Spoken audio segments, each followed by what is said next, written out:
There is a sense among ordinary working people that it's the government helping themselves to their hard-earned cash. Tax allowances frozen and the cost of living feeling more punishing by the week. Relief then for mum of four Natalie when we told her the two-child benefit cap was being scrapped. Is it long overdue in your book? Yeah, the kids have been suffering years now, haven't they? So it'd just be so much better, like, you know, you're able to do more with the kids, get more, like, things what the kids need without having to go without and stuff. So, yeah, like, it's all for the kids, isn't it? Like. But positivity elsewhere was hard to find. While 1 in 4 employees will be higher rate taxpayers by 2031, today's budget has also left middle earners feeling stitched up. The contribution that the lower paid is disproportionately higher than those who have higher income, and that is not fair. I've got a good job, my partner has a good job, and we're still not well off in the slightest. Like, we're still having to, like, cut back where we can. So I can't even imagine what people are doing who are struggling. And once your working years are over, expect little break. Heather worked for 50 years and objects to being taxed on her pension. It's not fair because we've paid tax on our wages, we've paid tax on our contributions that we made, and Rachel Reeves is not in touch with normal people. She never has been. She knows what people need. She's lived there. But yet she's all of a sudden she's so out of touch. Do you feel ignored? Totally. Can I see your numbers? Shelley is a single mum and the only carer for her son Idris. Electricity costs use up almost all of her income. Levies off energy bills will save her some, but not enough to allow her to heat her small apartment. I'm on the ground floor. It's always cold. So heater is very, very expensive because it's electric, not like old gas ones. So the bill is very high, so I'll have to close the door, keep the door closed all the time when I'm using heater.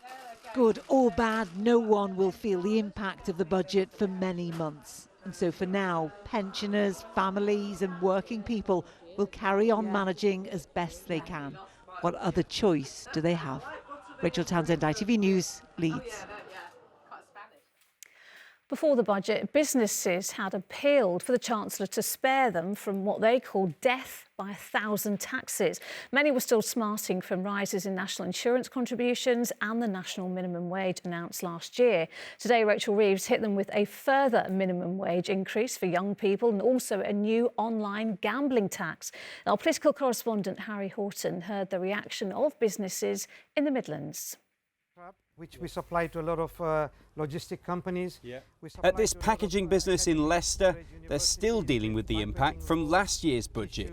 The market is highly competitive and absorbing any extra costs is becoming more and more difficult.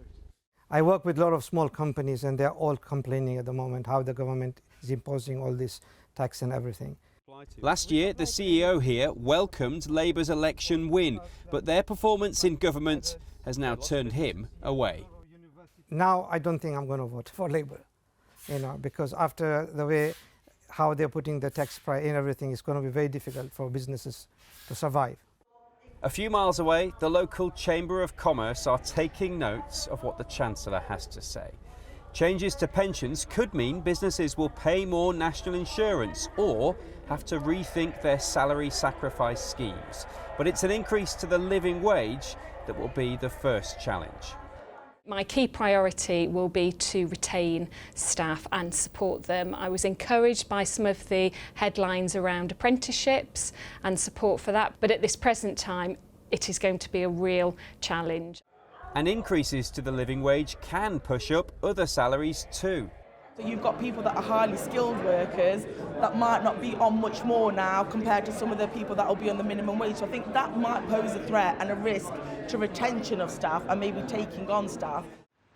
Hotel guests in England could soon face a new tourist tax, similar to one in Scotland and Wales. Some in the hospitality sector say it's the opposite of what they need.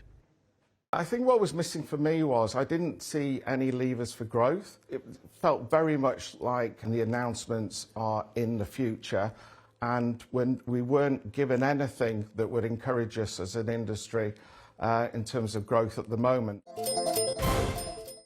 The Chancellor has almost doubled taxes on internet gambling and will increase levies on some sports bets placed online, a move the industry says will cost jobs.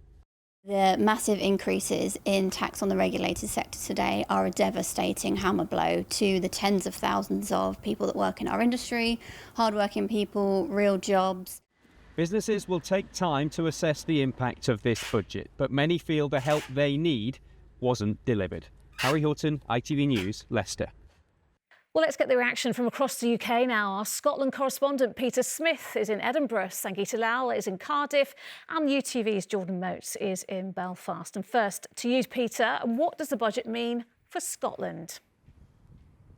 Well, when a Chancellor delivers a budget like this, they're usually speaking to three different audiences. There's their own party, keeping the backbenchers happy, the financial markets, and of course the voters. And when it comes to this budget in Scotland, it was very much about keeping the voters happy, not least because we have an election coming up next year, and there are perhaps some incentives, some modest incentives. When we look at, for example, an additional £820 million in Barnett consequentials coming to Scotland, scrapping that two-child limit also frees up about £150 million that will mean extra money for the Scottish Government to spend.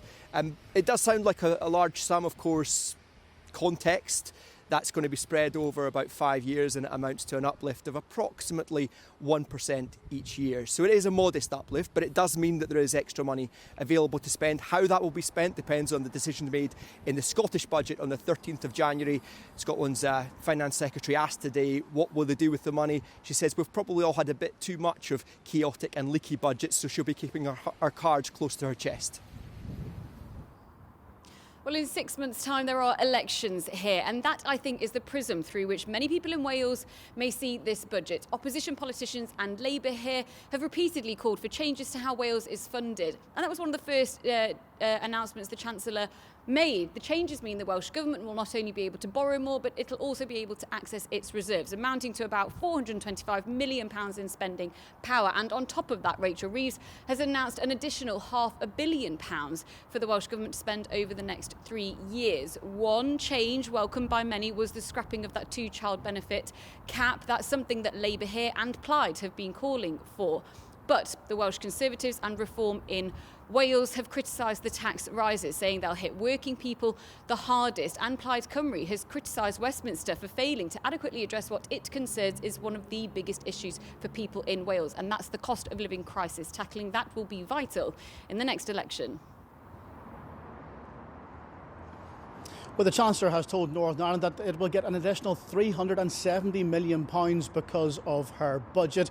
That would represent, on the face of it, a fairly significant win for the finances here in Northern Ireland. But most of that money is going to be backloaded. It's going to come in future financial years. It's always interesting to hear the difference in spin between Westminster and Belfast on days like this.